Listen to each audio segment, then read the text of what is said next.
Yetta, I think people are elevators. Well, they are. They either take you up or they take you down.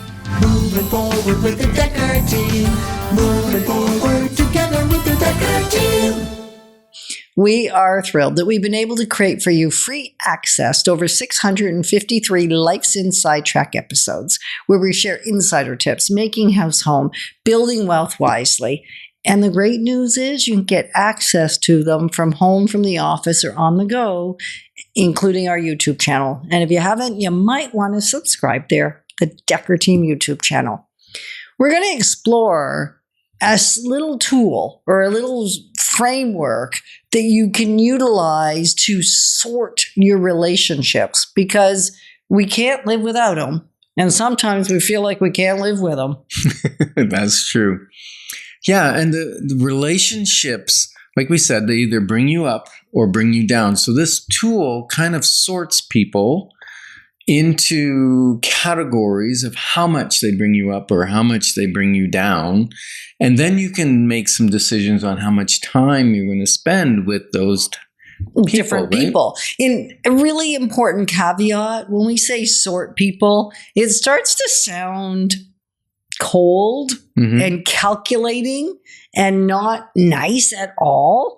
And what we're saying is sort them for your ability to connect with them and their ability to connect with you. It doesn't mean they have poor character. It doesn't mean they're not an amazing human being. They have their best friends. And sometimes you're sorted out when somebody else is doing this tool using the tool, because you're just not a fit for them. Have you ever walked into a room? I have many rooms. And when you've walked into the room, you have an energetic pull towards certain people. Absolutely. And other people, it's almost like there's a force field pushing you away from them. Right? That is... I have that effect on people. You do too. Oh, yeah, of course we do. We all have that effect. Even your hair. Sure. It either pulls people toward me or has them push away. I've been told by some people I'm flighty, not because I was flighty in my mouth, which maybe I was, or flighty in my head, but my appearance from their perspective, based on their paradigm, was that I looked flighty. Right? And so it doesn't matter how you show up. If you dress very plainly and if you have a very quiet, reserved, sometimes that may feel to somebody else that you're not approachable. So this is not a good, bad, or ugly kind of scenario. We're simply saying sometimes it can help us to understand how we can be better for the people that we're in midst with and how they can be better for us by utilizing a little sorting tool. Yeah. And it's very simple. It's 369. Yep, 369. And really what it's saying is that if somebody, you're going to categorize. Either somebody is a 3, a 6, or a 9. And you really just want to make sure that the people you spend the most time with fall into the 9 category for you. If they're a 3 for you, they may be a 9 for someone else. You may be a 9 for one person and somebody else is going to perceive you a 3 or a 6, which simply works into percentages. If we look at percentages, if somebody's a 9, then 90% or more of the time, you're really good for each other. They lift you up. You feel better about yourself. You feel they bring out the best in you. And you bring out the best in them probably. Because most of the time it's a mutual thing. And so if you call somebody a 9, you're not saying like they're perfect human beings 100% of the time. They're all this and all that. What we're saying is 90% or more of the time you elevate each other, you validate each other, you encourage each other. That doesn't mean you don't have the hard conversations. In fact, if that's the kind of person you are, it means you do have the tough conversations, right? It means you have the hard things that you will say to each other, and you say it in love and in kindness. Yep. So that would be somebody that you would qualify as or sort as a 9. Then there's somebody that you might sort as a 6. And really what we're saying is somewhere between 31 and 89% of the time. And yes, that's a huge spread, but somewhere between 31 and 89% of the time, they're good for you and you're good for them.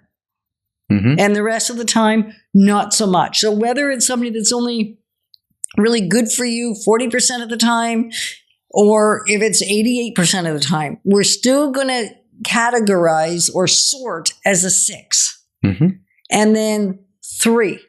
What does 3 mean? Well, 3 means it's below 30%. So 1 to 29 or 1 to 30 if you want. Yeah. And what it's saying is that 30% of the time or 29 or 28, they will lift you up. They'll make you feel better, stronger, energetic, whatever the case may be.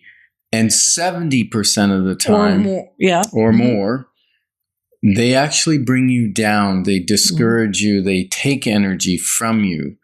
We call them like an energy sucker almost. Like they're maybe they have problems they like to share with you, and it brings your energy down. And it's not that somebody that's a 6 or a 9 won't share something where they're struggling and they need your support. It's just what percentage of the time do they need your support, right? And I think when we're talking people that we might sort as a 3, it's not just support. Often somebody that we would clarify or qualify as a 3, somebody that's kind of out to get you. Like there's often some intention. They don't want to see you succeed. They don't want you to win.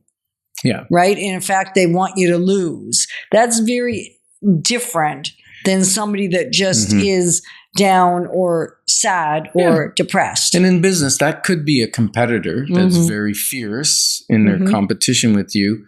And they also might make you stronger. So sometimes it's good to have a few of those people in your life. Just, you don't want to spend a ton of time with them. Right?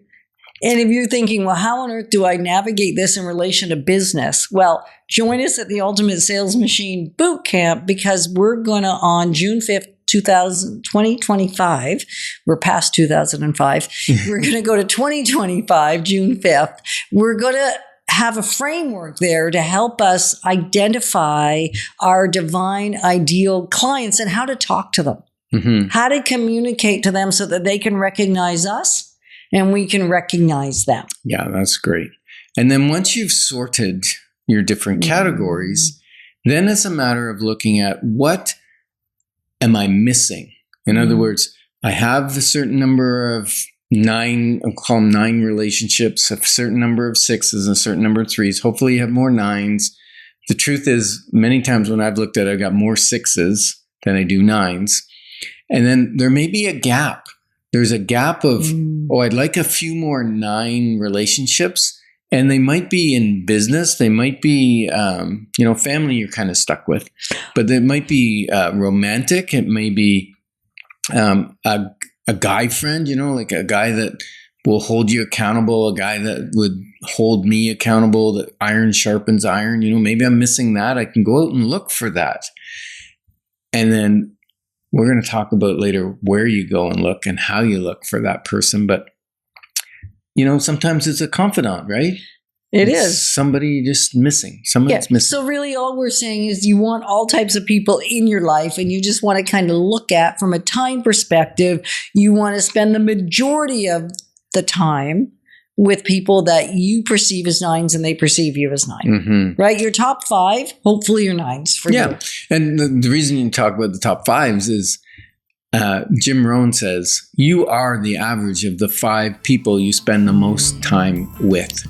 And we're glad that we can be clarifying your options, because when your options are clear, your wisdom will flow. Moving forward with the Dekker Team. Moving forward.